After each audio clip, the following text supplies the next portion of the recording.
Olá, prezado aluno, tudo bom? Seja bem-vindo a mais uma aula de nosso curso sobre Steel Framing. Falaremos hoje sobre aspectos estruturais para Steel Framing. Quero mostrar para vocês um pouquinho das dificuldades, um pouquinho das tomadas de decisões e os motivos que levam o engenheiro de estrutura que está projetando ou construindo nesse sistema construtivo a tomar algumas decisões. Por que ele usou tal elemento e quais são as saídas para que você resolva seu projeto. Seja bem-vindo à nossa aula, espero que seja muito proveitosa para você.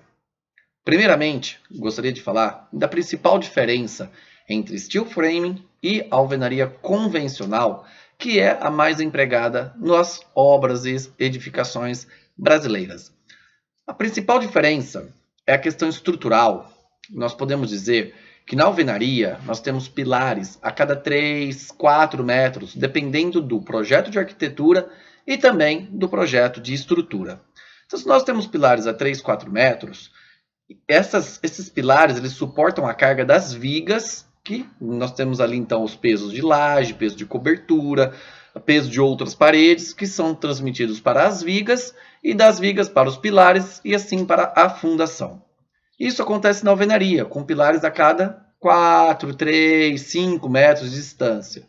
E essa distância entre um pilar e outro é revestida, é fechado com tijolos ou blocos cerâmicos, na maioria dos casos.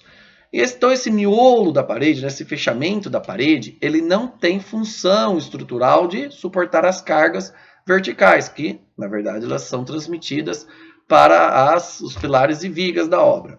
Sei muito bem que existem vários estudos da colaboração da alvenaria de fechamento com relação a contraventamento e também a um pouco das cargas gravitacionais, mas isso não entra ao caso. Resumindo, gostaria de falar para vocês, na verdade, que a cada 3, 4 metros, então eu tenho um pilar, vamos ficar com isso na cabeça.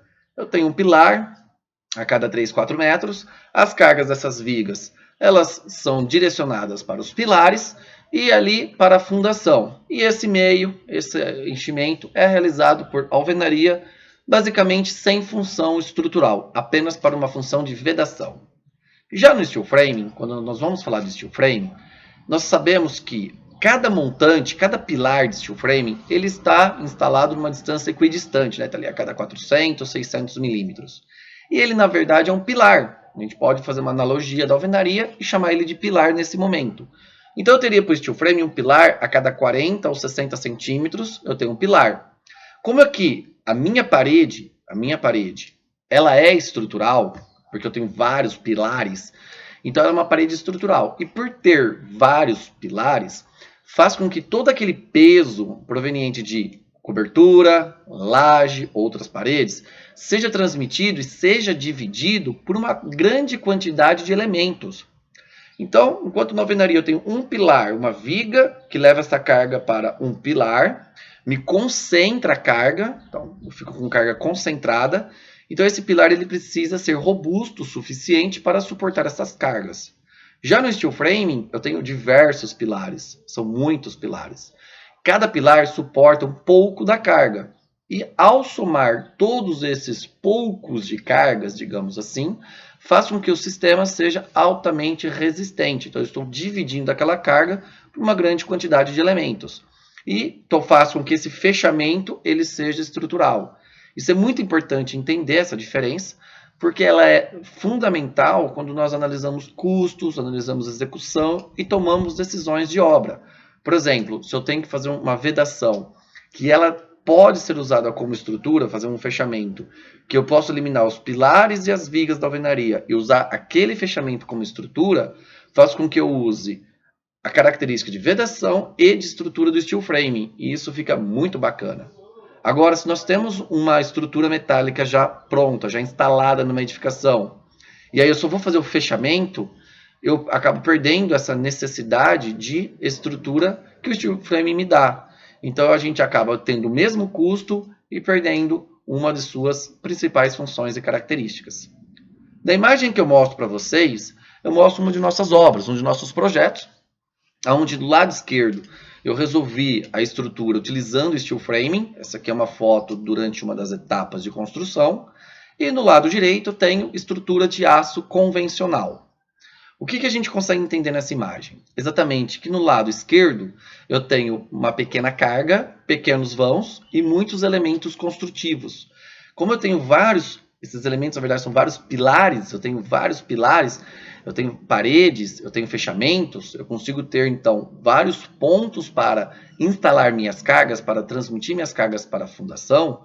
Não houve necessidade de utilizar um outro sistema, um aço convencional. Eu resolvi tudo em steel framing. Então, pelo fato de eu ter várias paredes, pequenas cargas e pequenos vãos, eu consegui resolver a obra basicamente em steel framing. Okay? Do lado direito dessa mesma edificação, vocês veem uma viga inclinada e uma viga horizontal. Essas vigas elas possuem um grande vão em torno de 12 a 13 metros, a inclinada, e a horizontal em torno de 10 metros. E eu também tenho altas cargas de vento, altas cargas provenientes de peso de esquadrias, além do vão, né?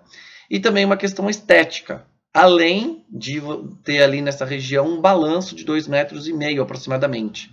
E aí ficou muito evidente que o steel frame não suportaria, porque nós estamos lidando com cargas concentradas. Eu estou pegando todo esse peso que eu tenho de esquadrias, esse peso de vento, todos esses pesos, e transmitindo apenas para 2 pontos. Então, nesses 2 pontos, eu tive que fazer um pilar de aço convencional, no caso, aço laminado. São dois pilares W150 por 22,5 e 2 vigas, que não me recordo agora no momento, mas são 2 vigas também de aço laminado, que me monta esse conjunto estrutural. Então, veja, quando eu não tenho paredes fechadas, eu tenho grandes vãos, aberturas, há necessidade de eu trabalhar com pilares de aço laminado. Onde eu tenho paredes fechadas ou aberturas pequenas, eu consigo trabalhar utilizando apenas o aço galvanizado de steel framing. Então essa é uma pequena característica. O que acontece? Existe total possibilidade de trabalharmos steel framing com aço convencional juntos. Na maioria dos projetos que a gente faz hoje, a gente acaba utilizando o aço convencional junto do steel framing. Isso faz com que a gente atenda todos os requisitos de arquitetura, dê possibilidade total para que arquitetos consigam desenvolver projetos cada vez mais interessantes e não aumenta o custo, uma vez que o steel frame como fechamento é bastante leve. Uma parede de steel frame ela vai pesar em torno de uns 70 kg o metro quadrado, enquanto uma parede de alvenaria ela pesa em torno de 200 a 300 kg o metro quadrado. Então, mesmo tendo grandes vãos, ainda é bastante interessante a utilização do steel frame junto com aço convencional, atendendo todas as necessidades do projeto arquitetônico. E fica bastante interessante.